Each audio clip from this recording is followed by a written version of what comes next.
Good morning everyone, this is a fast track revision on proxy. Fast track revision series मेरे ये बहुत काम के हैं बिकॉज जो मैं 1.5 घंटे में पढ़ाता हूं अब 12 मिनट में फास्ट जल्दी जल्दी बोल दूंगा। I have explain all the things in detail but this is a fast track revision to save your time. चलिए, फर्स्ट पॉइंट जैसा आप देख रहे हैं, any member who has the right to attend and vote at a meeting can also send someone on his behalf who can attend as well as vote. But remember, proxies are not counted in the quorum. They can only vote and they can vote only on poll. But अगर आपके articles of association में लिखा है कि आपका proxy show off hands पे भी vote कर सकता है, then it's a different issue. Otherwise proxy can only vote on poll. मेरा नेक्स्ट क्वेश्चन व्यूअर से यह है, क्या प्रॉक्सी का कंपनी का मेंबर होना जरूरी होता है? नहीं, proxy may be a member, proxy may not be a member. But अगर मैं सेक्शन 8 कंपनी की बात करूं, याद रखिएगा सेक्शन 8 कंपनी में प्रॉक्सी का मेंबर होना जरूरी होता है। जैसा कि आप यहां पर देख पा रहे हैं, सेक्शन 8 कंपनी में प्रॉक्सी का मेंबर होना जरूरी होता है। ये लाइंस मिली आपको, यहां पर लिखी हुई थी आपके बुक्स में भी। Okay, another line of attack यहां पर ये याद रखिएगा कि आप कितने लोगों के बिहाफ में प्रॉक्सी बनकर जा सकते हैं। तो a person can act as a proxy on behalf of maximum 50 person. Wait wait wait wait, and भी है, याद रखिएगा। And those 50 persons should not hold more than 10% of the total share capital carrying voting rights. Remember this, this is very important, you must remember this. उसके बाद आप देखोगे यहां पर, अगर एक ही शख्स का more than 10% of the total share capital carrying voting rights होता है तो उस एक शख्स के बिहाफ में वो जरूर जाएगा, but he can not be appointed as proxy for any other person. यानी फिर वो एक शख्स के बिहाफ में ही काम कर पाएगा। Kindly read this question, I will be back in a minute. Mister Dhobi full page कर दीजिए।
यस, इस क्वेश्चन में आपने देखा होगा, मैंने अभी आपको रीडिंग टाइम दी थी। इस क्वेश्चन में आप अगर 11% एक शेयर होल्डर है, उसके पास शेयर होल्डिंग है एंड वो अपनी जगह किसी को भेज रहा है ले आउट वंस, तो याद रखिएगा वो जो प्रॉक्सी है वो और किसी के बिहाफ में अब प्रॉक्सी बनकर नहीं जा सकता। This is very clear to everyone. और अगर कभी पब्लिक कंपनी है और उसके आर्टिकल्स में 48 आवर्स से ज्यादा टाइम लिख भी दिया जाए तो माना जाता है 48 hours. So even if your articles demand more than 48 hours for depositing the proxy, it will be considered as if 48 hours is written. Now this is a very good question. Tuesday 11 AM general meeting की date दी गई है. What is the last date for depositing proxy form? तो कई लोग सोचते हैं sir Friday, because Saturday Sunday तो बंद रहता है, बट सेक्रेटरी स्टैंडर्ड 2 एक बहुत इंटरेस्टिंग बात बताया है यहाँ पर कि proxy will be accepted even on a holiday if the last day is falling as a Sunday. तो आप कंपनी को फिर अरेंजमेंट करना पड़ेगा कि वो संडे को भी प्रॉक्सी फॉर्म 11 बजे तक एक्सेप्ट कर सके। तो याद रखिएगा, this is a very interesting point. अगर आप मल्टीपल प्रॉक्सीज अपॉइंट कर देता है, एक ही शख्स अगर 2 प्रॉक्सी भेज देता है तो जो भी लेटेस्ट प्रॉक्सी होता है वो वैलिड होता है, but the latest proxy must be deposited 48 hours before the meeting. Another important point, inspection of the proxy. Proxy को इंस्पेक्ट कौन कर सकता है? Sir every member can inspect the proxy form, but by giving 3 days advance notice you can inspect.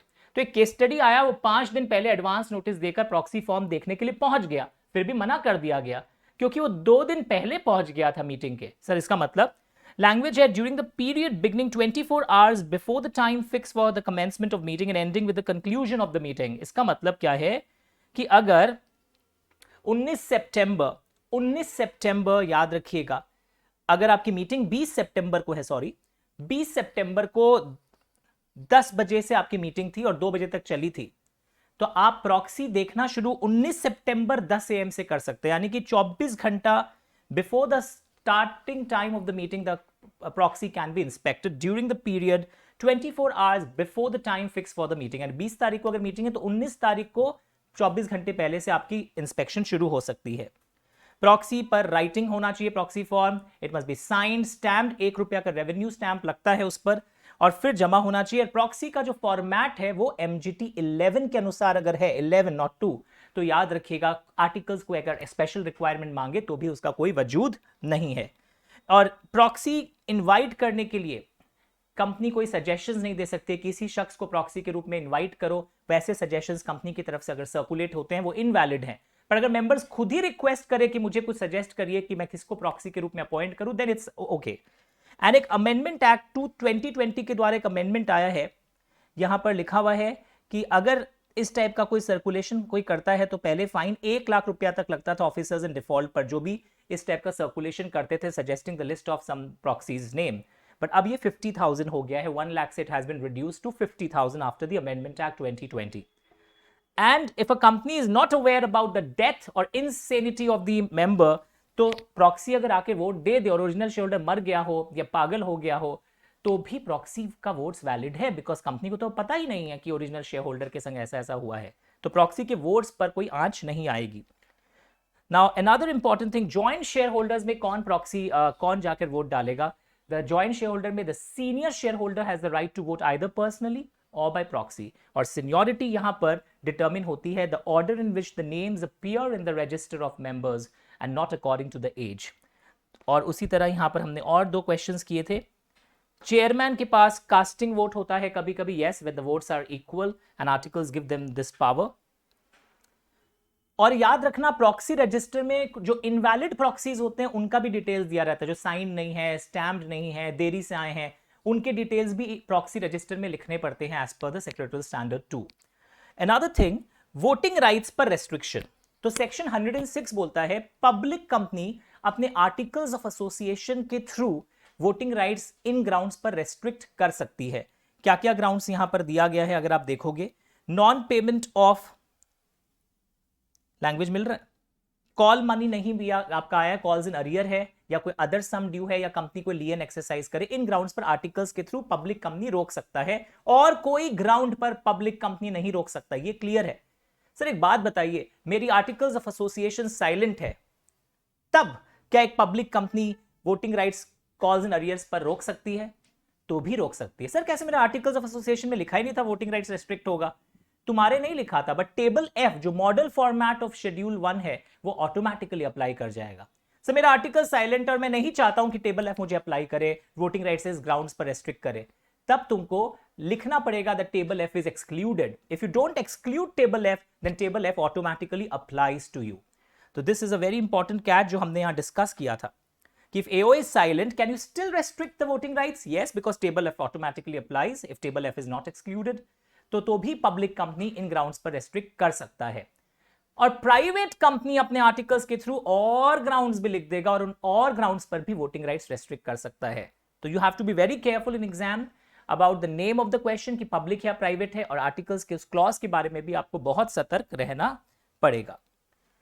तो यहां एक बड़ा question था जो मैंने होमवर्क दिया था, you must have written this, या लिख कर मुझे जल्दी से भेजिएगा इस क्वेश्चन को।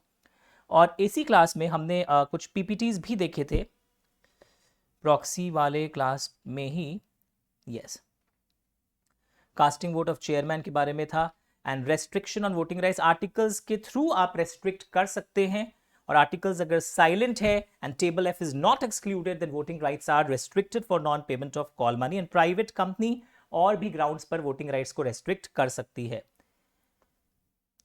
ये वाला क्वेश्चन हम लोग कर चुके थे। Tuesday 11 AM question is also done, Sunday 11 AM जिसका आंसर था। Multiple proxies also solved. Now this is a good question, have a look everyone. Mister x 20% equity share capital hold करता है और वाई को अपना प्रॉक्सी अपॉइंट करना चाहता है। तो वाई जा ही सकता है, बट उसमें क्या पॉइंट था कि वाई फिर और किसी के बिहाफ में प्रॉक्सी के रूप में काम नहीं करेगा। मिस्टर वाई खुद भी 5% होल्ड कर रहा है in individual capacity. Now is the appointment of Y as proxy valid? Yes, इस पे कोई फर्क नहीं है। द रूल्स में लिखा था that if a person who is holding more than 10% of the total share capital carrying voting rights, if he is appointing someone as proxy, that someone cannot be appointed as proxy of any other person. Did we ever read in the law, was it mentioned that that person himself also should not hold any shares? तो उसका individual capacity में share hold करना is just an irrelevant fact given in the question to confuse you. You have to remember that he can go and act on behalf of X, but he cannot act as a proxy on behalf of any other person.